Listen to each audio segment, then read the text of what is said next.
नमस्कार, दिल्ली तक देख रहे हैं आप। मैं हूं आपके साथ वैशाली। दिल्ली के एम्स से हाल ही में एक ऐसी खबर सामने आई जो कि लोगों के बीच चर्चा का विषय बन गई है। एक मौत ने दी 5 लोगों को जिंदगी। जी हां, यूपी के आजमगढ़ में रहने वाले अमरीश, जो कि दिल्ली के एक प्राइवेट कंपनी में काम करता था, 27 जुलाई को एक हादसे में उसका ब्रेन डेड हो गया, जिसके बाद डॉक्टर्स और निजी संस्थानों ने उसके परिवार को अंगदान के लिए जागरूक किया, जिसके बाद परिवार अंगदान के लिए तैयार हो गया और अब अमरीश का लिवर, दोनों लंग्स, दोनों किडनी और दिल को दान किया गया, जिससे 5 लोगों को नई जिंदगी दी गई। 27 जुलाई को अमरीश, जिसकी उम्र तकरीबन 36 साल थी, वो अपने जहाँ पे काम करता था एक इवेंट ऑर्गेनाइजेशन कंपनी में, वो कहीं सड़क पे जा रहा था, पेडेस्ट्रियन था और उसको कोई अज्ञात थ्री व्हीलर ने उसको हिट एंड रन करके चोट करके गया। उसके बाद में इसको हमारे पास लाया गया तो देखा गया कि इसके सीटी स्कैन में काफ़ी गहरी चोट थी और अमरीश का तुरंत ऑपरेशन किया गया, लेकिन दुर्भाग्यवश हमारी टीम उसको नहीं बचा पाई।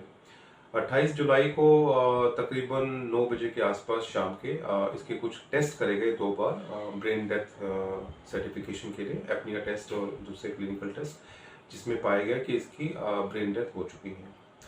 उसके उपरांत क्योंकि हमारे देश का कानून है transplantation of human organ act, जो 1994 में आया था और उसके बाद 2011 और 14 में उसके एक्ट एंड रूल्स आए, उसके तहत हमने इनके रिश्तेदारों से बात करना शुरू करा और 29 जुलाई को हमने इनसे फिर बात किया, इनकी वाइफ से बात किया जो आशा में काम करती है एक गांव के अंदर। पहले उनका, क्योंकि मुझे लगता है कि थोड़ी जागरूकता की हमारे देश में अभी भी कमी है, क्योंकि जितने लोगों से बात करते हैं तो उनको ब्रेन डेथ और ऑर्गन डोनेशन के बारे में कुछ नहीं पता होता। तो जब उनको सब बताया और उसके अंगदान के बताया गया कि क्या फ़ायदे हो सकते हैं, हमारे देश में अंगों की कितनी शॉर्टेज है, और उसके साथ साथ हमने इनकी वाइफ और उनके पूरे परिवार के लोगों को एक रोली प्रजापति का केस भी दिखाया यूट्यूब पे, जो अप्रैल में एक 6 साल की बच्ची जिसको सर में गहरी चोट लगी थी गोली लगने के कारण अज्ञात व्यक्तियों के द्वारा, उसमें उनके परिवार ने उस बच्ची के 5 अंगों का दान करके 5 लोगों की जिंदगी बचाई। इसके उपरांत इनके परिवार ने डिसाइड करा कि ये भी अमरीश के अंगों का दान करेंगे और अमरीश के लंग्स, दोनों लंग्स, लीवर, दोनों किडनी और हार्ट को इन्होंने दान देने का फैसला किया। इनकी पत्नी से मैंने बात किया तो उन्होंने एक ही बात बोली कि किसी न किसी के दिल में हमारे अमरीश का दिल धड़केगा, और मुझे लगता है कि हमारा पूरा एम्स परिवार इस चीज़ के लिए शुक्रगुजार है इनके पूरे परिवार को कि उन्होंने पहल करी है, और साथ ही साथ एक देश को एक मैसेज दिया है कि अंगदान एक सबसे बड़ा दान है। मरीज के लीवर, दोनों लंग्स, हार्ट और दोनों किडनी अलग अलग मरीजों में दी गई है। लीवर का मरीज वही है जिसको 1 महीने पहले हमने किसी दूसरे मरीज से उसके ट्रांसप्लांट के लिए बुलाया था, लेकिन दुर्भाग्यवश उसका कोविड टेस्ट पॉजिटिव आया था, जिसके कारण से ये ग्वालियर से मरीज आया था और उसको फिर कल उसको प्रत्यारोपण किया गया। और मुझे बताया गया कि जितने भी मरीजों में, 5 मरीजों में जो ट्रांसप्लांट हुए हैं वो सारे मरीज ठीक है। और हार्ट सर हार्ट एक आर्मी आरआर इंस्टीट्यूट के किसी मरीज को दिया गया है और मुझे बताया गया कि उसका ऑपरेशन भी ठीक है। 36 साल के अमरीश चंद रोज पहले ही अपने माता पिता और एक बड़े भाई को खो चुके थे। वो खुद एक संतान के लिए तरस रहे थे। ऐसे में अमरीश के इस तरह चले जाने के बाद पूरा परिवार टूट गया। स्वास्थ्य विभाग में आशा का काम करने वाली अमरीश की पत्नी अंगदान को समझती थी। उन्होंने अपने दुख को भुलाकर हमेशा अमरीश को जिंदा रखने का वादा किया।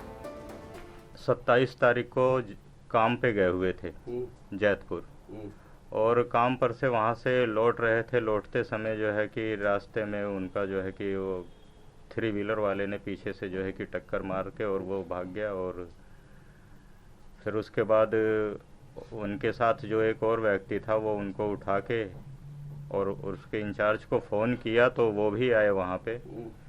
तो ये वो लोग यहाँ पे ट्रामा सेंटर ले आए। तो यहाँ पे 27 तारीख को जब ट्रामा सेंटर पे लेके आए तो यहाँ पे उनका जो भी उपचार था डॉक्टर लोगों ने किया, और उसके बाद 28 तारीख को ब्रेन डेथ घोषित कर दिया इनको। तो जब ब्रेन डेथ घोषित कर दिया तो उसके बाद फिर जब कोई भी चारा नहीं था उनका वापस आने का जीवन में, तो उसके बाद डॉक्टरों की टीम ने और एक कल्याण समाज अधिकारी श्री राम बलराम जी थे, तो उन्होंने इस चीज़ के लिए हमें प्रेरित किया कि ऐसा हो सकता है जिससे जो है कि ये कई लोगों का जीवन बचा सकते हैं। जब उन्होंने अपने जीवन भर में हमेशा भलाई परोपकारी का ही काम किया, तो जाते जाते भी ऐसा काम कर देंगे तो जो है कि ज़्यादा सही रहेगा। तो इस विषय को लेके हमने उनकी पत्नी को बात किया, जिन्हें समझाने में हमें इतनी परेशानी नहीं हुई क्योंकि वो भी स्वास्थ्य विभाग एक छोटे से पद पे ही हैं बेशक से, लेकिन उनको इस चीज़ की जानकारी थी, नॉलेज था, समझ थी कि ऐसा करने से एक अच्छा काम होगा। इस पूरी घटना के बाद एम्स के डॉक्टरों ने जो आंकड़े दिए वे बेहद ही चौंकाने वाले थे। भारत विश्व में ऐसा देश है जहां पर सबसे ज्यादा हादसे होते हैं, यहां सबसे ज्यादा ब्रेन डेड मरीज आते हैं, बावजूद इसके भारत में अंगदान करने का प्रतिशत बहुत ही मामूली है। देखिए, इस समय हिंदुस्तान के अंदर तकरीबन हर 3 मिनट में एक व्यक्ति की मृत्यु होती है हेड इंजरी से। तो इसको अगर देखा जाए तो तकरीबन 1.5 लाख लोग एक साल में उनकी ब्रेन डेथ होती है सर की चोट लगने के कारण से। लेकिन हिंदुस्तान में करीबन 700 लोग अपने अंगदान दे पाते हैं। तो हमारे देश के अंदर 0.3 पर मिलियन, यानी कि हर 30 लाख लोगों में सिर्फ एक आदमी अपने अंगदान देता है। अगर हम देश के विदेशों में की बात करें तो स्पेन, वहां पे करीबन हर 10 लाख में 50 लोग अपने अंगदान देते हैं। पूरे यूरोप की बात करें तो करीबन 25 से 30 से 35 लोग, अमेरिका, चाइना, सारे कंट्रीज में अंगदान एक वे ऑफ लाइफ है और वहाँ पे सब चीजें इन प्लेस है। कंसेंट सिस्टम उनका डिफरेंट है हमारे देश के मुकाबले। और शायद हमारे देश में भी जो अंगों की बहुत ज्यादा कमी है, तकरीबन हर साल किडनी के हम लोग 5 या 6 हजार लोगों में ही किडनी ट्रांसप्लांट कर पाते हैं, बल्कि जबकि जरूरत करीबन 2 लाख किडनीज की है। इसी तरह से हार्ट, लीवर, इतने सारे मरीजों की मृत्यु हो जाती है अंगों का ट्रांसप्लांट की लिस्ट में वेट करते करते। तो हमारा देश सक्षम है, हमें किसी पे डिपेंड होने की जरूरत नहीं है। अगर हम अपनी डोनेशन रेट को सिर्फ 1 गुना भी बढ़ा देते हैं तो ये जो एक्यूट शॉर्टेज ऑफ ऑर्गन्स है, हम लोग उसको immediately we can take care of that. चलिए अब आपको बताते हैं कि ऑर्गन ट्रांसप्लांट की पूरी प्रक्रिया कैसे होती है और अमरीश के केस में डॉक्टर्स ने किस तरह से परिवार को समझाया और इस पूरे प्रोसेस से 5 लोगों की जिंदगी बचाई। देखिए, जब कभी किसी व्यक्ति के अंदर हम लोग न्यूरोलॉजिकल एग्जामिनेशन करते हैं और उसको देखते हैं कि उस मरीज को बहुत गहरी चोट लगी है सीटी स्कैन के अंदर, और उसके ब्रेन स्टेम के कुछ क्लिनिकल टेस्ट होते हैं, अगर वो सब उसमें नहीं होते हैं तो जब हम ये सब चीज़ों से संतुष्ट होते हैं उसके बाद उसके हम 2 बार एपनिया टेस्ट करते हैं जो हमारे कानून में है, जो 6-6 घंटे के अंतराल पे करे जाते हैं। उन एपनिया टेस्ट पे अगर उसके रिजल्ट पॉजिटिव पाए जाते हैं तो मरीज को हम लोग ब्रेन डेथ डिक्लेयर करते हैं। उसके बाद हम लोग मरीज के रिश्तेदारों से बात करते हैं, जिसमें हमें कई बार 7 से 8 बार उनसे डिफरेंट स्टेजेस पे बात करनी पड़ती है अंगदान की इम्पोर्टेंस को बताने के लिए। उसके उपरांत जब मरीज के रिश्तेदार, करीबी रिश्तेदार, फैमिली मेंबर्स जब एग्री करते हैं, उसके उपरांत मरीज का सारा डेटा हमारे एम्स के जो एडवोकेट कोऑर्डिनेटर्स है वो नोटों से बात करते हैं और एक सेंट्रल वेबसाइट पे उसको डेटा को लॉगिन करा जाता है और बाद में अंगों का एलोकेशन किया जाता है। तो ये प्रक्रिया काफी लंबी है और इसमें काफी सारे लोगों का इन्वॉल्वमेंट होता है।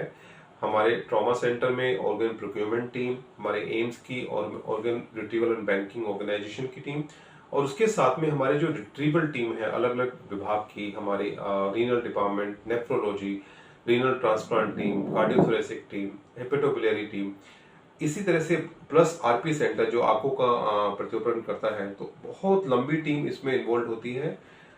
ऑन एन एवरेज जब मरीज के रिश्तेदार एग्री करते हैं डोनेशन के लिए, उसके बाद में ऑपरेशन की प्रक्रिया में करीबन 5 से 6 घंटे का वक्त लगता है। अंगदान एक ऐसा दान है जिसकी वजह से इंसान दुनिया से जाने के बाद भी बहुत सी लोगों को नया जीवन दे सकता है और हम सलाम करते हैं ऐसे लोगों को जो अपने जाने के बाद भी लोगों के जहन में हमेशा के लिए अमर हो जाते हैं। फिलहाल इस खबर में बस इतना ही, लेकिन दिल्ली एनसीआर से जुड़ी तमाम खबरों के लिए देखते रहें दिल्ली तक।